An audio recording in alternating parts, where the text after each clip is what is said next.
तुमचं आधार कार्ड 10 वर्षांपेक्षा जुनं झालंय किंवा समजा पत्ता जन्मतारीख बदलायची आहे पण रांगेत उभं राहायचा कंटाळा आलाय. थांबा.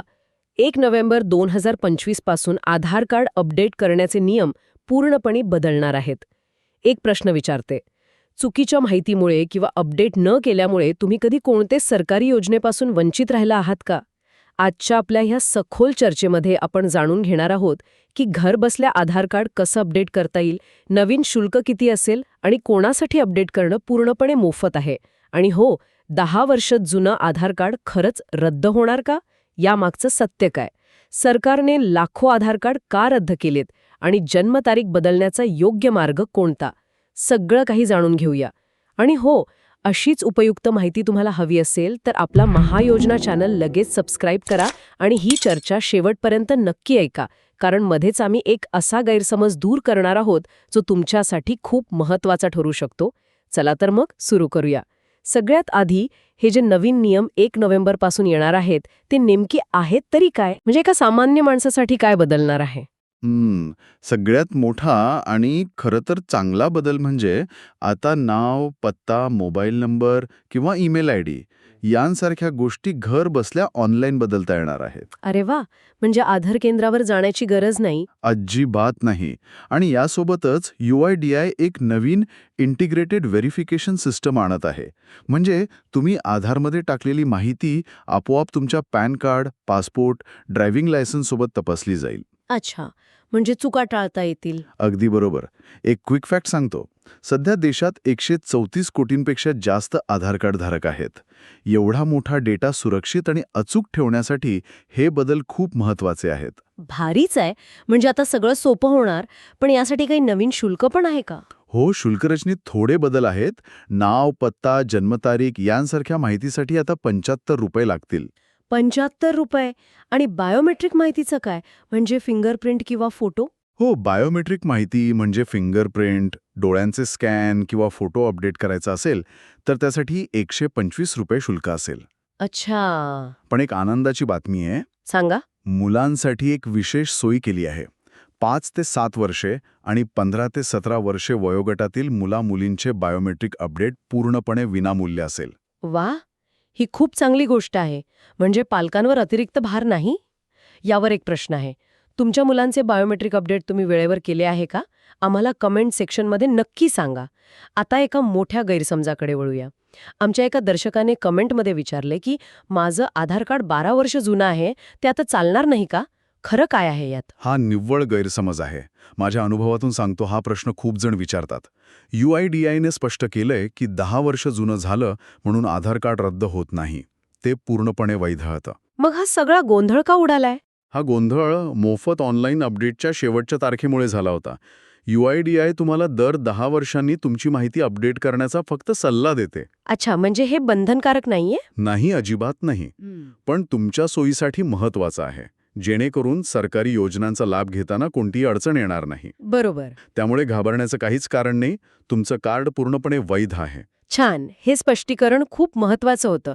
आता समजा मला माझा पत्ता बदलायचा आहे, तर त्याची सोपी पद्धत काय आहे? सविस्तर बघूया. ही प्रक्रिया आता खूप सोपी झाली आहे. एक चेकलिस्टच देतो तुम्हाला. पहिलं, माय आधार पोर्टलवर तुमचा आधार नंबर आणि OTP वापरून लॉग इन करा. ठीक आहे. दुसरं, ॲड्रेस अपडेट हा पर्याय निवडा. तिसरं, तुमचा नवीन पत्ता काळजीपूर्वक भरा. स्पेलिंग वगैरे नीट तपासा. हो, ते महत्वाचं आहे. चौथं, पत्त्याचा वैध पुरावा म्हणजे वीज बिल, बँक स्टेटमेंट, पासपोर्ट असं काहीतरी स्कॅन करून अपलोड करा. आणि शेवटचं, ₹50 शुल्क ऑनलाईन भरा. तुम्हाला एक SRN नंबर मिळेल, तो जपून ठेवा. आणि किती दिवसात होतो बदल? साधारणपणे 30 दिवसांच्या आत पत्ता अपडेट होतो. ठीक आहे. आणि जन्मतारीख बदलायची असेल तर ती पण अशीच ऑनलाईन बदलते का? नाही. इथे एक महत्वाची गोष्ट लक्षात घ्या. आता जन्मतारीख म्हणजे DOB फक्त आधार केंद्रावर जाऊनच बदलता येते. फक्त केंद्रावर? हो. ऑनलाईन सुविधा फक्त पत्त्यासाठी आहे. आणि सर्वात महत्वाचं म्हणजे जन्मतारीख आयुष्यात फक्त एकदाच बदलता येते. काय सांगताय? फक्त एकदा? हो. दुसऱ्यांदा बदलायची गरज पडल्यास विभागीय कार्यालयातून विशेष परवानगी घ्यावी लागते, जी खूप किचकट प्रक्रिया आहे. बापरे. बघा किती महत्वाची माहिती आहे ही. अशीच अचूक माहिती मिळवण्यासाठी महायोजना चॅनलला आत्ताच सबस्क्राईब करा. पुढे जाऊया. हल्ली एक बातमी ऐकिवात येतेय की सरकारने लाखो आधार कार्ड रद्द केले आहेत. हे का केलं जातंय आणि आपलं कार्ड सुरक्षित आहे हे कसं कळेल? हो, हे खरं आहे. सरकारने सुमारे 2.5 कोटी आधार क्रमांक रद्द केले आहेत. पण हे क्रमांक प्रामुख्याने मृत व्यक्तींचे आहेत. अच्छा, म्हणजे ही एक प्रकारची डेटा स्वच्छता मोहीम आहे का? अगदी बरोबर. यामागचं कारण म्हणजे फसवणूक टाळणं. मृत व्यक्तीच्या नावावर सरकारी योजनांचा गैरवापर होऊ नये यासाठी ही मोहीम आहे. हे गरजेचं आहे. पण आपलं कार्ड सुरक्षित ठेवण्यासाठी काही करता येतं का? हो, नक्कीच. एक क्विक फॅक्ट सांगतो. UIDAIने बायोमेट्रिक लॉक नावाची एक सुविधा दिली आहे. आधार ॲपवरून तुम्ही तुमचे फिंगरप्रिंट लॉक करू शकता. म्हणजे तुमच्या परवानगीशिवाय ते कोणीही कुठेही वापरू शकणार नाही. वा, हे तर खूपच भारी आहे. एक प्रकारची एक्स्ट्रा सुरक्षा आहे हे. आता लहान मुलांच्या आधार कार्डबद्दल बोलूया. म्हणजे बाल आधारबद्दल काय नवीन नियम आहेत? हो, 0 ते 5 वयोगटातील मुलांसाठी आता बाल आधार फक्त आणि फक्त जन्मदाखल्याच्या आधारावरच बनवलं जाईल. आणि त्याला पालकांचा आधार लिंक करावा लागतो, बरोबर? हो, पालकांपैकी एकाचा आधार लिंक केला जातो आणि यात मुलांचे बायोमेट्रिक्स घेतले जात नाहीत. ते का? कारण त्या वयात ते सतत बदलत असतात, स्थिर नसतात. जेव्हा मूल 5 वर्षांचे होते तेव्हा त्याचे बायोमेट्रिक्स मोफत अपडेट करणे बंधनकारक आहे. हे लक्षात ठेवलं तर पुढे मोठा फायदा होईल. तर आज आपण आधार कार्डबद्दल खूपच महत्त्वाची माहिती घेतली.